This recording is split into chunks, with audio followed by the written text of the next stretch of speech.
built in a place that was already very old and very complex, and the origins of Bampton go back many hundreds of years before that.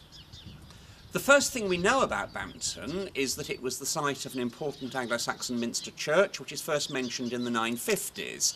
And the church that still stands, very splendid, mostly high and late medieval church, is the successor of that.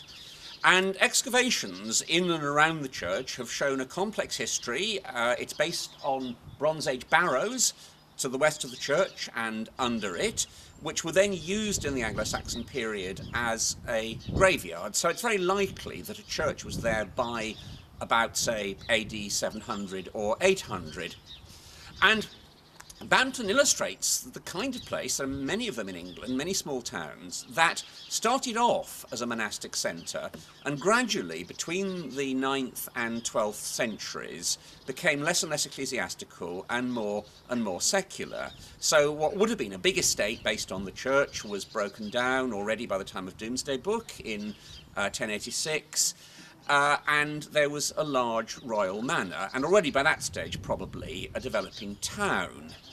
However, the church remained important, and in fact right down to the 1840s it retained a strange character of having 3 vicars and also a rectory house. So it was almost like a little cathedral close that perpetuated its ancient identity as an Anglo-Saxon minster. So Bampton in the Middle Ages is a small town, very much still centred around the church which had originally given it birth. It was a place that became progressively less important between the 11th and 15th centuries.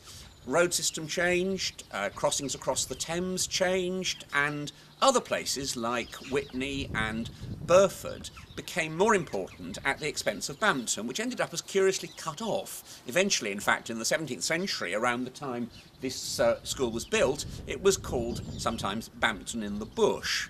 And there is quite a lot of evidence for late medieval decline, so that by about 1500 or 1600, it was in some ways economically not much more important than the villages round about.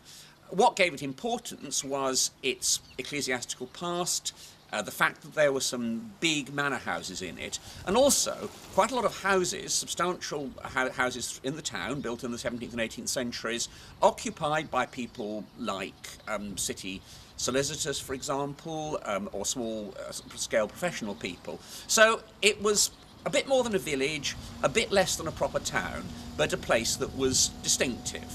And that's probably how we should understand the origins of this school.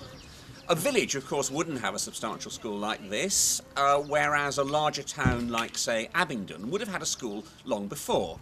But Bampton was a small town with a complex social community, and by the early 17th century, it had become clear that a school was needed. And there were various charitable efforts from the 1630s to endow it, which took some time to mature, but eventually this building was built and the school was opened in the 1650s.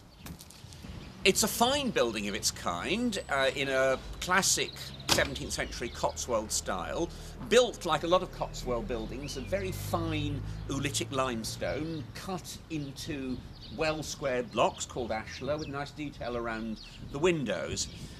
I think probably this is all newly quarried stone.